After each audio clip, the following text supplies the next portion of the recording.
When it comes to Japan, in addition to its outstanding achievements in science, technology, and culture, the adult film industry and the red light business are also famous. Despite strong development and legal protection, people in this industry still cannot avoid scandals and tragedies. Today, let's explore with Crime Documentary Files two heartbreaking cases involving two girls in the red light district. Although 22 years apart, both ended in tragic tragedy. So what is that tragedy? Let's explore the two cases with Crime Documentary Files today. The first case happened on an autumn night in 2002. At 8:55 p.m. on October 12th, on a road along the Nakagawa River in the suburbs of Iwata City, Nakano Prefecture, Japan, a Honda Odyssey suddenly caught fire. People who discovered the incident immediately reported it to the police. Upon receiving the news, the local fire brigade quickly arrived at the scene to control the fire. At first, everyone thought it was just a normal car accident, or maybe a group of mischievous young people setting fire to the car. But after extinguishing the fire, the firefighters were shocked to discover a charred body on the back seat of the car. The police were immediately dispatched to the scene to investigate the incident. Through initial examination, the police determined that the victim was a man. His right hand was still clutching a knife. His face was burned beyond recognition. A notable detail was that the car door was locked from the inside. Not far away, about 10 meters, the police discovered the body of a woman lying face down on the grass. The victim had many sharp knife wounds and burns from the fire. After the autopsy, forensic doctors concluded that the wounds on the female victim's body matched the knife that the man was holding in his hand. The identities of the two victims were quickly determined. The female victim was Nozomi Momoi, 24 years old, an adult film actress. The male victim was Hiroki Sakai, Nozomi's boyfriend. The burned car belonged to Hiroki. The investigation results showed that the car caught fire due to being splashed with kerosene. The incident occurred in a rather remote area, with no houses around. There were also many suspicious points about the way the car was parked. Although the road was quite narrow, the cars were parked neatly in a row, even leaving enough space for other vehicles to pass. At the scene, the police also found no signs of collision or sudden braking. Based on the clues collected, the police concluded that it was very likely that Hiroki, for some reason, drove his girlfriend Nozomi to the Nakagawa River, then murdered her and set himself on fire in the car to end it all. Hiroki had locked the car door from the inside. In addition, there were no signs of a fight or resistance inside the car. The police speculated that the motive for the crime may have come from Nozomi's work as an adult film actress, causing Hiroki to suffer and despair, leading to unresolved emotional conflicts. However, the autopsy results and subsequent investigation showed many suspicious and difficult-to-explain points. First, the amount of smoke in Nozomi and Hiroki's lungs was very small. Normally, victims who died in a fire would inhale a large amount of smoke. However, the autopsy results showed that the amount of smoke the two victims inhaled was only equivalent to smoking a cigarette. If we only consider the case of Nozomi, who was found outside the car, it could be explained. It is very possible that Nozomi was murdered by Hiroki first, and then he lit the fire in the car. However, this could not explain why the amount of smoke in Hiroki's lungs was so low.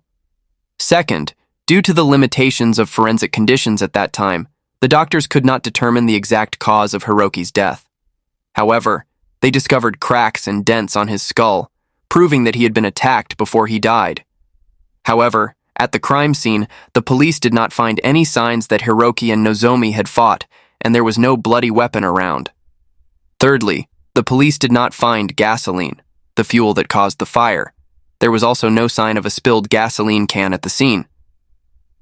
The police speculated that the perpetrator might have used kerosene instead of gasoline because in Japan, most households use kerosene for heating in the winter, and Hiroki's house was no exception. At Hiroki's house, the police also found 4 spare kerosene cans, but none of them had been opened. Fourthly, Hiroki was left-handed, but when he was found, he was holding a knife in his right hand. According to Hiroki's mother's testimony, the knife was not a household item. Fifthly, Hiroki's car keys were missing. The car keys should have been found in the car or on Nozomi or Hiroki, but the police turned the crime scene upside down and still couldn't find them. In the end, both Nozomi and Hiroki were found without shoes. Their shoes were found at Hiroki's house, neatly placed, not looking like they had been left in a hurry. Were they forced or unconscious before leaving the house? The more the police investigated, the more confused they became when they discovered on Hiroki's computer the last photo of him and Nozomi taken on the afternoon of the incident. It was an affectionate photo.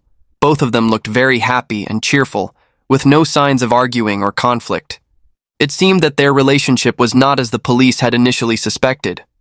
Continuing to check the call history on Hiroki and Nozomi's phones, the police discovered that both of them had contacted friends that afternoon. After taking statements from these friends, the police did not find anything unusual. Both Nozomi and Hiroki talked to their friends very naturally, without showing any signs of anxiety or uneasiness.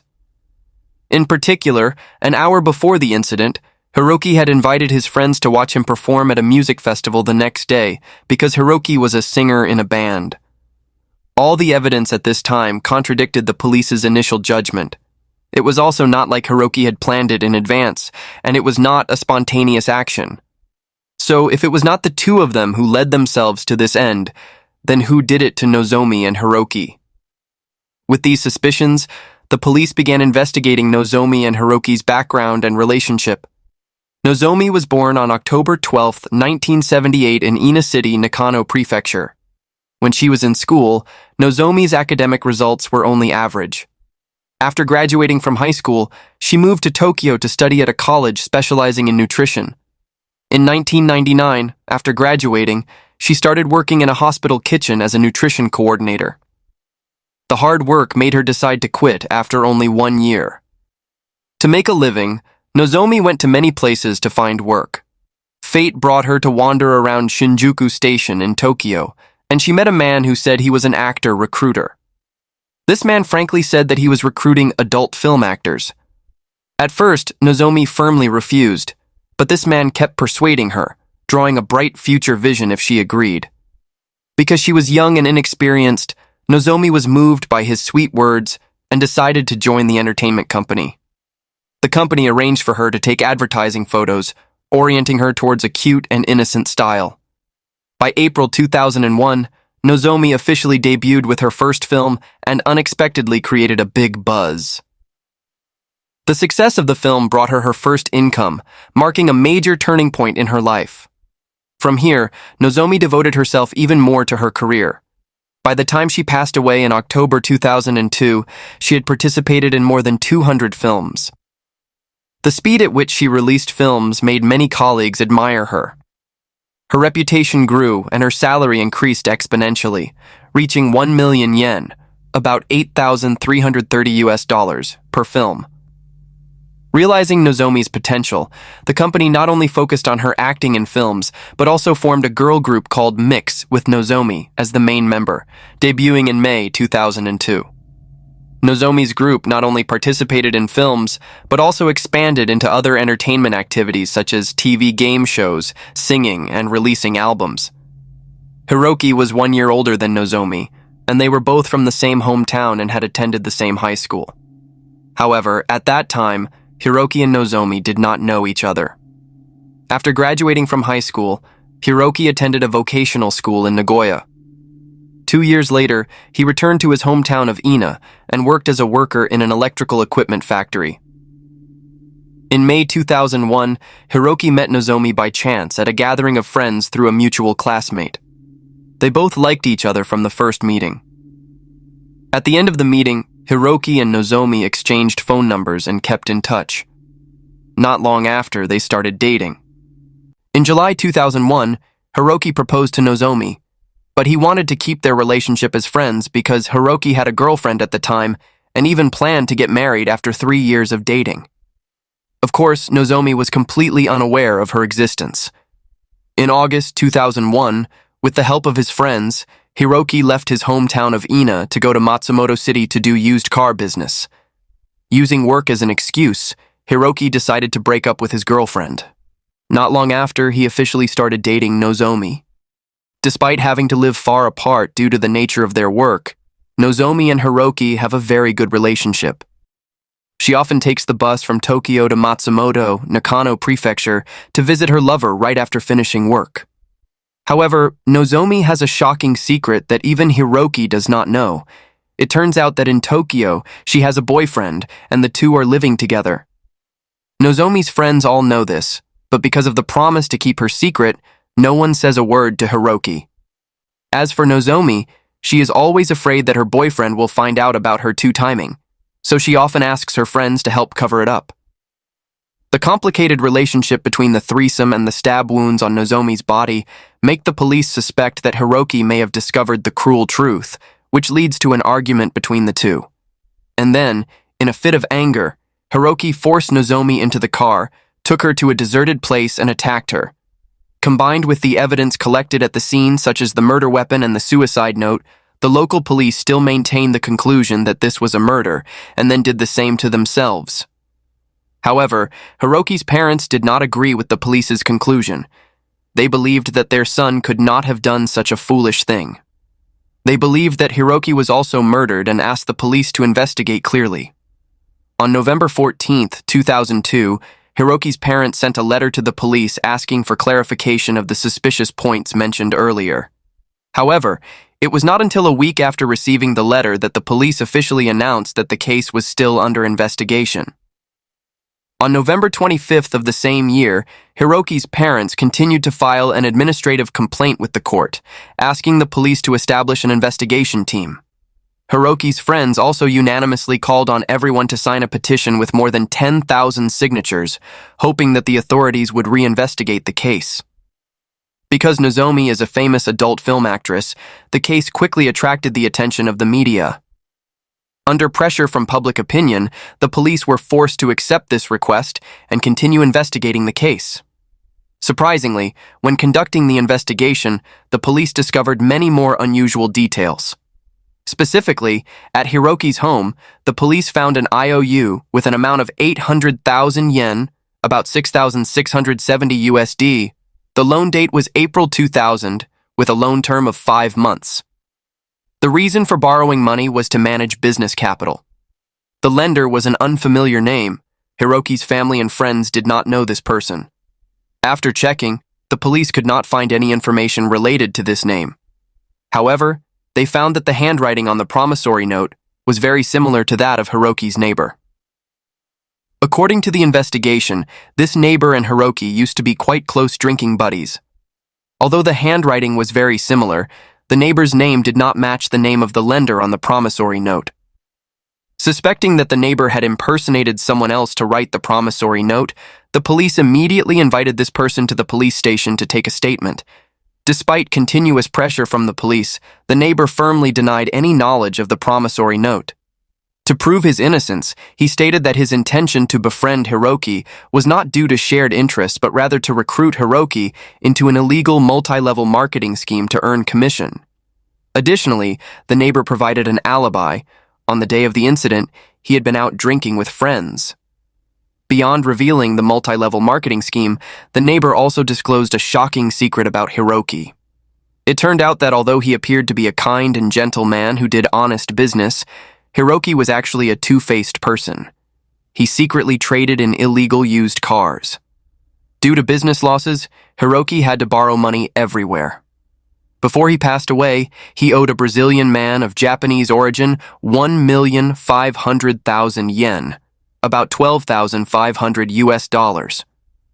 After hearing the testimony, the police began to rethink the matter related to the promissory note. They determined that if the neighbor had indeed lent Hiroki money, but had intentionally written another person's name on the promissory note, then this document would have no legal value. Therefore, it is very likely that the 800,000 yen debt has nothing to do with this neighbor. After the interrogation, the neighbor was eliminated as a suspect. Based on their analysis and judgment, the police came up with a new hypothesis. Was Hiroki killed by the creditor? Was it because he was unable to pay the money that the creditor got angry and killed him, and then Nozomi was there and got implicated? However, when checking Hiroki's relationships, the police could not find the mysterious creditor. Therefore, this hypothesis was quickly eliminated. Surprisingly, a new clue appeared from a bar employee familiar to Hiroki. According to the statement, A few days before the incident, Hiroki went to the bar alone. Here he met a special customer, someone who knew that Hiroki was dating the famous actress Nozomi. This customer kept following Hiroki, asking to be introduced because he was a crazy fan of Nozomi. He even made rude comments, wanting to spend the night with his girlfriend Nozomi. Hiroki was extremely angry when he heard that, and with the alcohol in his system, he got into a fight with the other customer and then left. The crazy man also confessed that after that day, he repeatedly harassed and threatened Hiroki, even calling to threaten to kill Hiroki if he did not agree to let him spend the night with Nozomi. From this detail, the police suspected that the other man had attacked Nozomi and Hiroki because of his blind and selfish love. However, the suspect denied all accusations. He confessed that he only acted thoughtlessly because he idolized Nozomi too much, but he had no intention and was not capable of killing anyone. The investigation later also showed that this man had a clear alibi. At this point, all the police's efforts had come to a dead end. The case seemed to be at a standstill. However, not long after, a new clue was revealed. The police discovered that Nozomi had participated in more than 200 films within just 1 year of entering the adult film industry. This huge amount of work surprised everyone. Although the outside information said that she was paid 1 million yen per movie, in reality, this number was much lower. Since most of the movies had to be co-starred with other actresses, the amount of money Nozomi received was much less than the effort she put in. After that, Nozomi joined a girl group. Her tight work schedule left her with no time to rest. The huge amount of work was beyond her endurance. Although she already had a boyfriend in Tokyo, Nozomi had deep feelings for Hiroki. She wanted to give up her adult film career, switch to being a theater actress, and then marry Hiroki. However, the adult film industry, once you get into it, it's easy to get out but difficult in many ways. Moreover, at that time, Nozomi was the company's golden goose. No company would easily let go of such a money-making machine. So, is it possible that Nozomi wanted to leave the company but was prevented, forcing Hiroki to stand up for his girlfriend? Or did the two of them have a conflict with the company and end up being killed? Although Hiroki's family brought this hypothesis to the police, the authorities once again dismissed it. The case gradually faded into oblivion.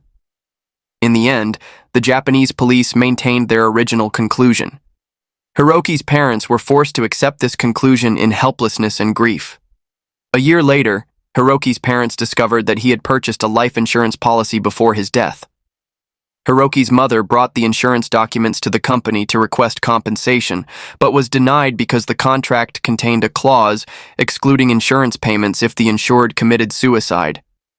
Unwilling to accept this, Hiroki's parents sued the insurance company in civil court. On January 23, 2007, the Nakano District Court made its final decision. Based on the suspicions provided by Hiroki's parents, the court concluded that Hiroki had been murdered. His family received 35 million yen, about 291,670 USD, in compensation from the insurance company. Hiroki's case became the first in Japan to be ruled a homicide by a civil court, but the investigation was closed with the conclusion that the victim had taken his own life. And to this day, this paradox still exists, meaning that this mysterious murder remains unsolved. Over the years, Hiroki's parents and friends have continued to seek justice for him. Meanwhile, Nozomi's family has seemingly disappeared, perhaps because of social stigma against their daughter's profession. 22 years after Nozomi's mysterious case, tragedy has once again repeated itself with another prostitute in the land of the rising sun. But this time, her passing was many times more painful. On May 8, 2024, Shinjuku Police in Tokyo, Japan received a report from a resident of a high-rise building in Nishi Shinjuku about a female assault. The police immediately arrived at the scene and discovered the victim collapsed in the lobby area on the first floor of the building in an extremely tragic state. There were many fatal wounds to her head and abdomen, and the murder weapon was 2 fruit knives, each about 4 inches long. Very quickly, the police identified the victim as Toshino Hirasawa, 25 years old, a hostess at a bar and a resident of this building. Although Toshino was rushed to the emergency room, he died from his injuries, and the victim's boyfriend, Manabu Wakui, was the one who did it. He did not flee, but stayed at the scene with the curious crowd waiting for the police to arrive. According to witnesses, they heard Toshino screaming for help. "Help me! Call an ambulance." And Manabu shouted, "I'm not the one stalking her!"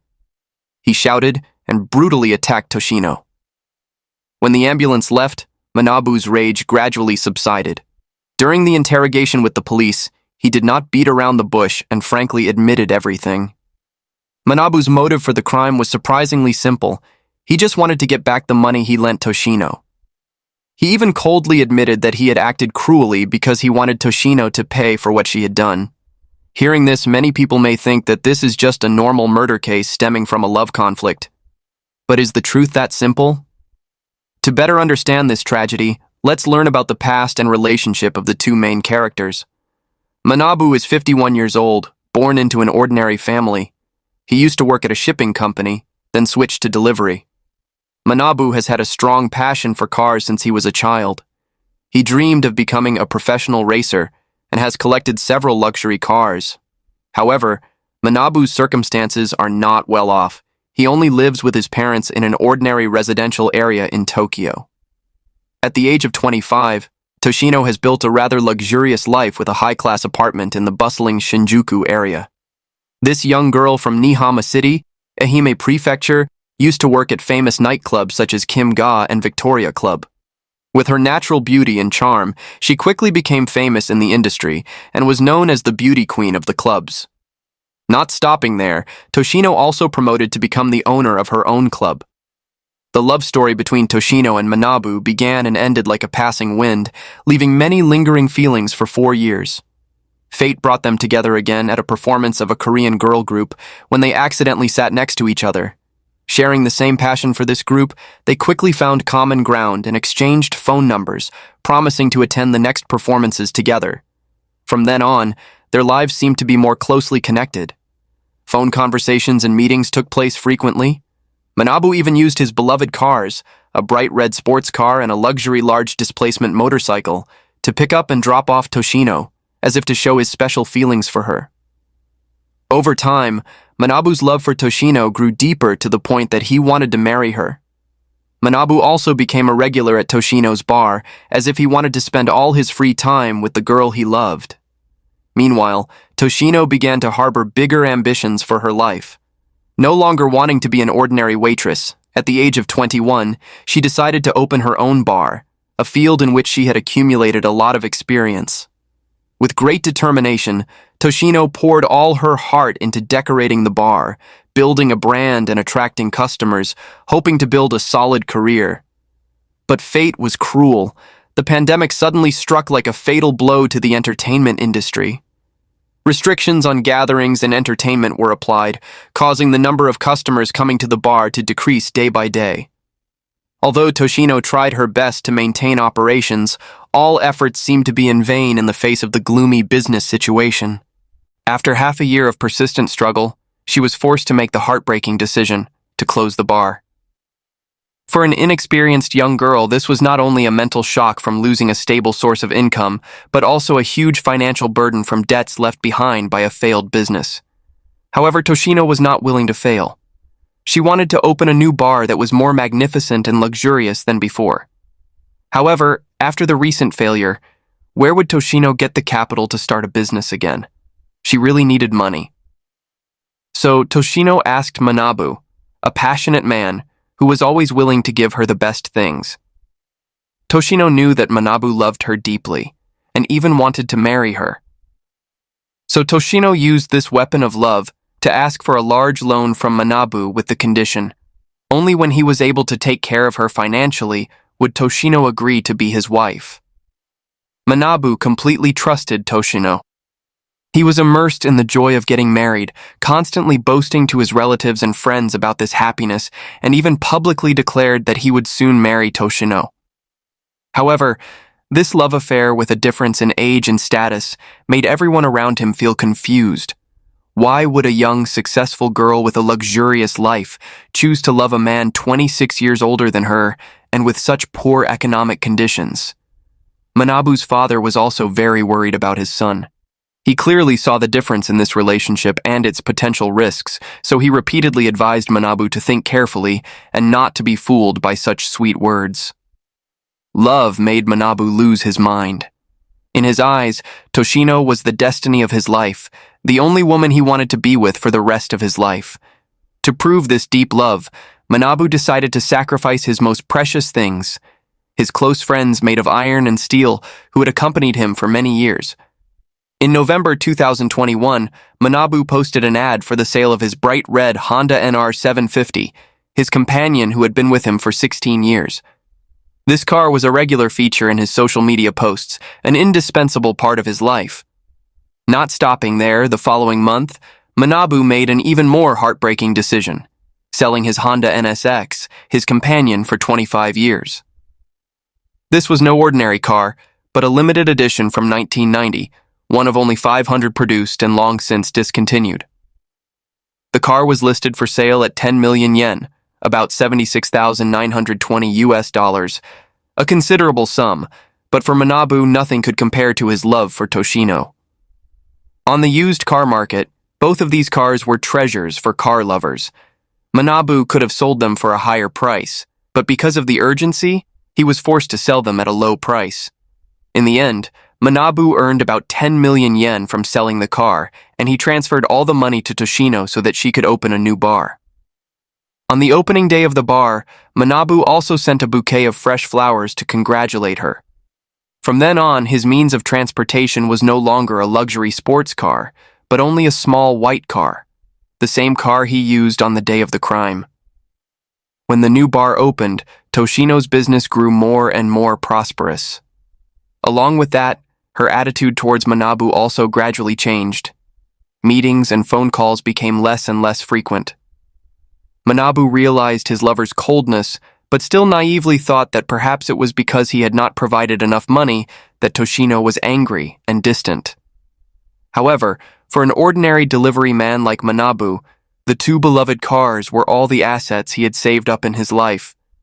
Now that he had sold everything to Toshino, what was left for him to continue to satisfy her demands? In desperation, Manabu had to borrow a few million yen from a loan shark to fulfill his proposal. But painfully, after receiving the money, Toshino coldly refused. It was at this moment, as if waking up from a dream, that Manabu realized he had fallen into a love trap. Toshino was nothing more than a clever gold digger who used the promise of marriage to trick him out of his money. Manabu's pain and anger grew more and more. While he had to live a miserable life, sell his closest friends, and even borrow money from a loan shark, Toshino used that money to open a restaurant, rent a luxury apartment for 500,000 yen, about 3,850 USD a month, and enjoy a life of luxury. After careful calculation, Manabu realized that he had given Toshino a total of 18 million yen, about 138,460 US dollars. With the mentality of someone who had lost everything, he thought that asking for 10 million yen back was a reasonable request. However, Manabu's path to debt collection turned into a series of desperate actions. Initially, he went to Toshino's bar, causing trouble and demanding money. But Toshino showed no fear. Instead, she immediately called security to kick him out. When this tactic failed, Manabu switched to standing in front of the bar to put pressure. In response, Toshino immediately asked for police intervention. The situation escalated. In December 2021, Toshino reported being stalked. In March 2022, when Manabu recklessly barged into the bar to collect the debt, the police were forced to issue a warning and a restraining order.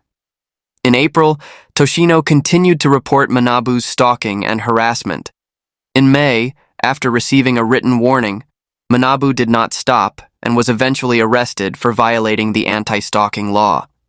In June 2022, the situation became so serious that the police had to issue a restraining order and monitor Manabu monthly. Surprisingly, Manabu did not commit any violations during this time. By July 2023, when the restraining order expired, Toshino agreed to lift the restraining order, perhaps thinking that everything was over. Although things seemed to have calmed down, Manabu could not calm down. He was determined to get back the 10 million yen and went to the police to report Toshino. In her statement, Manabu said that in 2021, Toshino's bar was losing money, forcing her to close. To help her open a new bar, he sold his car, collected 10 million yen, and gave it to Toshino in the hope of getting it back. But Toshino claimed that the money was a deposit so that Manabu could drink for free at the bar, not a loan. The police concluded that there was not enough evidence to prove that Toshino was a fraud, so they could not open an investigation. Realizing that he was not protected by the law, Manabu held a grudge and decided to take revenge on Toshino for defrauding him of both his feelings and money. A year later, on May 7, 2024, Manabu received a delivery order and drove to Toshino's luxury apartment in Shinjuku. He lurked in front of her house, waiting for an opportunity to strike. During that time, Manabu became more and more angry. He believed that he was the victim, falsely accused of being a harasser, while Toshino continued to live lavishly with his money. At 3 a.m. on May 8th, when Toshino appeared, Manabu immediately rushed over, using the knife he was carrying to repeatedly attack her, causing her to die on the spot. With this action, Manabu will certainly face a heavy prison sentence. The two stories are 22 years apart but have many haunting similarities. Both revolve around young women in Japan's adult entertainment industry, and both end in bloody tragedy. Nozomi Momoi, with her dream of escaping the adult film industry to start a new life with her lover, and Toshino, with her desire to build her own career. They are both young women with ambitions and desires to change their lives. However, their fates are tied to tragic men. Hiroki Sakai, whose death remains a mystery, and Manabu Wakui, who let hatred swallow his reason. One died in doubt, the other paid for his crazy actions by spending the rest of his life in prison. These two cases not only expose the dark side of the adult entertainment industry in Japan, but also serve as a profound warning about relationships built on lies and exploitation. They show the thin line between love and hatred, between reason and madness in unbalanced relationships. And perhaps the most profound lesson from these two cases is, no matter how developed society is, no matter how perfect the law is, people working in this special industry always have to face potential risks and dangers. Behind the bright stage lights and luxurious life are tragic hidden corners, unfortunate fates that will probably continue in the future if there are no fundamental changes from both social and legal perspectives, and those are the two cases of today. What do you think about these two cases? Please share in the comments section below. Don't forget to like, share, and subscribe so you don't miss out on other exciting cases. Thank you for watching and see you in the next videos.